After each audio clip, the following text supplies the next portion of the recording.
There was a time in my life when I thought heartbreak would be the end of me.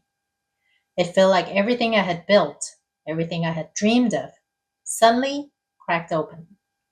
Like a home you thought was solid, only to find its foundation was fragile all along. I remember waking up in the middle of the night, my chest tight, asking myself, how do you go on after this? And maybe you know that feeling, that deep ache in your heart where someone or something used to live. It could be the end of a relationship, the loss of a pet, a dream that never came to life. Heartbreak comes in many forms. It's not always romantic. Sometimes it's the disappointment of realizing something you poured your soul into will never be what you hoped. But what if I told you that heartbreak is not a dead end? What if it's not here to destroy you, but to free you? Let me share a moment from my own journey. There was a time I loved someone so deeply that I shaped my life around his schedules. I softened parts of me to make room for him. I compromised my own needs. I delayed my plans because I believed that together was the ultimate destination. And then, one day, that togetherness ended, not with a loud crash, but with a slow unraveling, and my heart was left in pieces. For a long time, I couldn't fully let go. I thought about him every day. I asked the universe over and over again to give us a second chance, to fix what was broken, to give me back what I lost. I replayed memories like an old film reel, trying to find a frame where it all went wrong. Maybe you've done it too. Scrolling through old messages, rereading conversations, asking, what if I had done this differently? But here's the truth I discovered: heartbreak is often the moment life tries to return you to yourself, the part of you that you abandoned, ignored, or dimmed to fit a version of love that was never truly yours. Think about it. The thing that broke you, it cracked you open, right? And in that crack, there is space. Space for truth, space for light, space for a new version of you to emerge. One that is no longer trying to squeeze into a container that was too small all along. For me, it started with silence. No more trying to convince someone to see me. No more bending myself into shapes to keep a connection alive. I started asking myself the questions I had long avoided. Who am I without this person? What do I want really? Where did I stop listening to my own heart? And whether I liked the answer or not, I had to admit I felt so much more relieved not having to force myself into his life. And that's when the shift began, slowly, like dawn creeping into a dark room.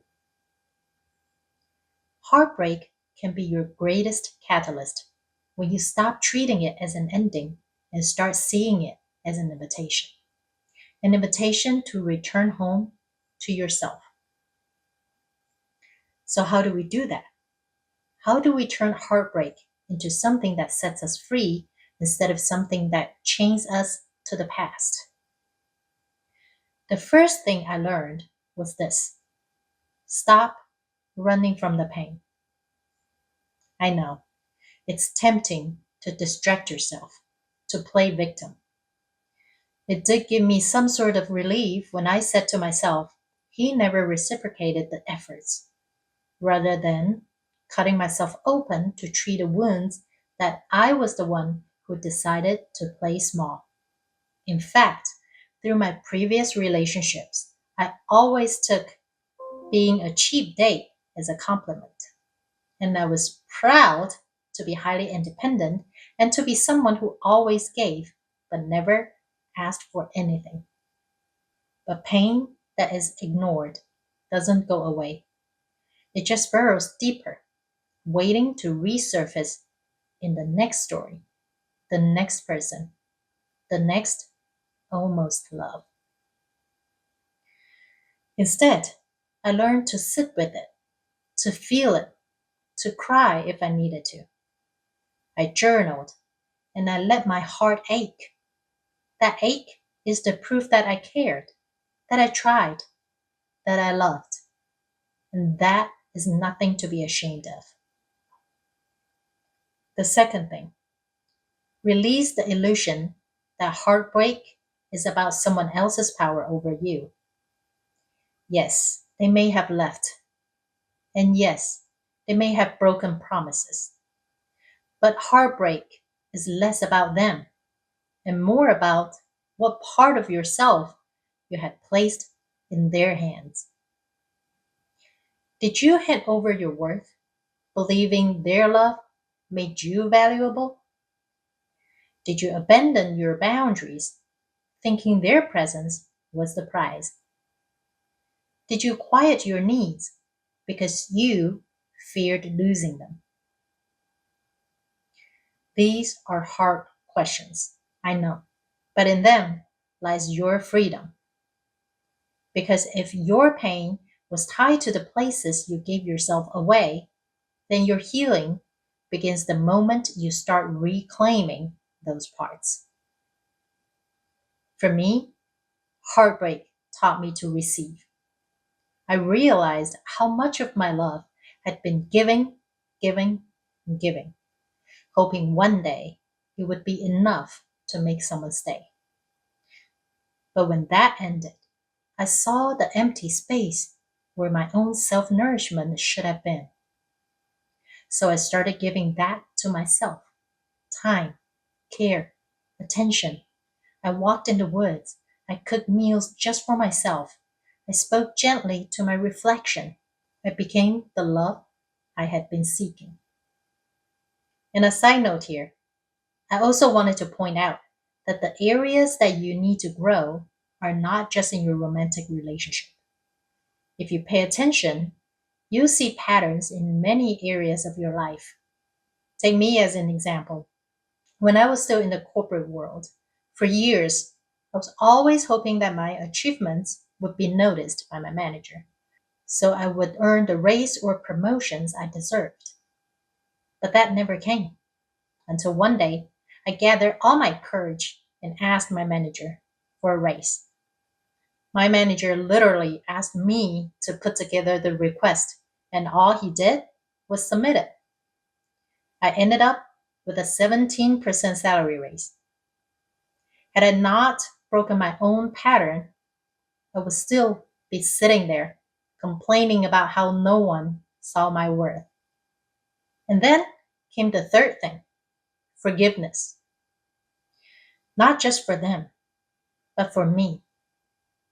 For the version of me who didn't know better, who thought love meant shrinking, or pleasing, or sacrificing her own wholeness. Forgiveness is the bridge between heartbreak and transformation. It doesn't mean what happened was okay.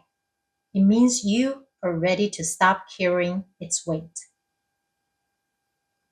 Over time, something beautiful happens. The story that once felt like a wound becomes a seed. You start to see the lessons hidden in the loss, how it taught you to honor your boundaries, how it cracked open your self awareness, how it redirected you to paths you would never have chosen otherwise. I look back now and I see that heartbreak as the moment my life began to realign. It stripped away what wasn't real so I could build something that is. So, if you are in the middle of heartbreak right now, here's what I want to say. This is not the end of your story. This is the messy, painful, yet sacred middle, the place where you are being rewritten. You may not see it yet, but the version of you on the other side of this pain, they are freer, they are wiser, they're softer in all the right ways and stronger in the ways that matter. And one day, you will look back and whisper, "Thank you for breaking me open, because now I am no longer lost. I am found." And as a reminder, growth is a journey. And facing your heartbreak doesn't mean your heart will never be broken again. What you will do, however, is to love yourself even harder and allow your heart to be softer. I'm not gonna lie, every time I went through a heartbreak, I thought I had learned my lessons and healed my own past wounds, and that the next one would be it. But then a new relationship came along. I was faced with newly discovered hidden fears, or the part of me that was still healing. But that's how we grow, isn't it? With that, I wanted to share a practical step to start turning your heartbreak into your greatest catalyst. Write down 3 things this experience is teaching you, not about them, but about you, about your strength and your needs, about the parts of you that deserve more. Then ask yourself, if I no longer needed this person or this story to validate my worth, how would I start living today? Because that's where freedom begins, not in waiting for someone to return, not in rewriting the past, but in choosing to honor the life that is waiting for you right now. Heartbreak is a teacher that comes with sharp edges, but it also comes with an open door. Step through it, even if your voice trembles, even if your hands shake. There's a version of you on the other side who is ready to soar.